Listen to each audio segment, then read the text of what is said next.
उत्तराखंड की हसीन वादियों में नैनीताल के पास एक ऐसी जगह है जहाँ की हवाओं में ही शांति और चमत्कार घुले हुए हैं। इसे कहते हैं कैंची धाम।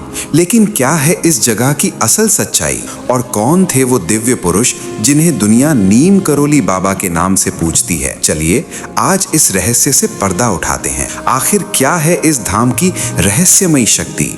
नीम करोली बाबा, जिन्हें उनके भक्त महाराज जी कहते थे, उन्हें भगवान हनुमान का अवतार माना जाता है। नीम करोली बाबा, जिनका जन्म साल 1900 के आसपास उत्तर प्रदेश के फिरोजाबाद जिले के अकबरपुर गांव में हुआ था। उनका असली नाम लक्ष्मण दास शर्मा था। मात्र 11 वर्ष की आयु में उनका विवाह हो गया था, लेकिन उनका मन हमेशा भक्ति में रहता था। इसलिए उन्होंने घर छोड़ दिया और साधु बन गए। भक्तों का मानना है कि वे हनुमान जी के अवतार थे।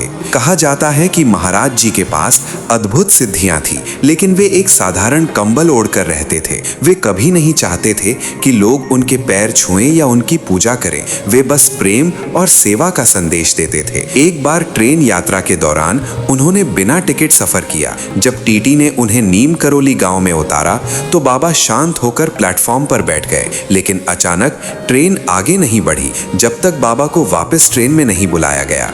उसी पल से लोग उन्हें नीम करोली बाबा कहने लगे और प्लेटफॉर्म पर काफी भीड़ जुट जाती है, क्योंकि ये घटना नीम करोली गांव के पास घटी थी। कैंची धाम की स्थापना साल 1964 में हुई थी। यहाँ के चमत्कारों की कहानियां आज भी लोगों को हैरान कर देती हैं। कहा जाता है कि बाबा को ये स्थान ध्यान में स्वयं भगवान हनुमान जी ने दिखाया था। यहाँ पर उन्होंने एक आश्रम और हनुमान मंदिर बनवाया। बाबा का मानना था सेवा ही साधना है। यहाँ आने वाले हर व्यक्ति को न केवल भोजन मिलता था, बल्कि मन की शांति भी। नीम करोली बाबा के भक्त कहते हैं कि उन्होंने अनगिनत चमत्कार किए। किसी की बीमारी छू मंतर हो जाती थी तो किसी की मनोकामना पूरी। उनके भक्तों में आम लोग ही नहीं, बल्कि बड़े बड़े विदेशी भी थे। लेकिन इस धाम की चर्चा पूरी दुनिया में तब फैली जब स्टीव जॉब्स, मार्क जकरबर्ग और जूलिया रॉबर्ट्स जैसे लोग भी बाबा से प्रभावित हुए। स्टीव जॉब्स ने तो अपनी जिंदगी में बदलाव लाने के लिए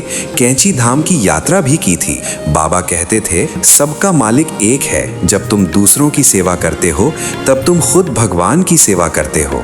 1973 में नीम करोली बाबा ने वृंदावन में अपनी देह त्यागी, लेकिन उनके भक्त मानते हैं कि वे आज भी कैंची धाम में उपस्थित हैं।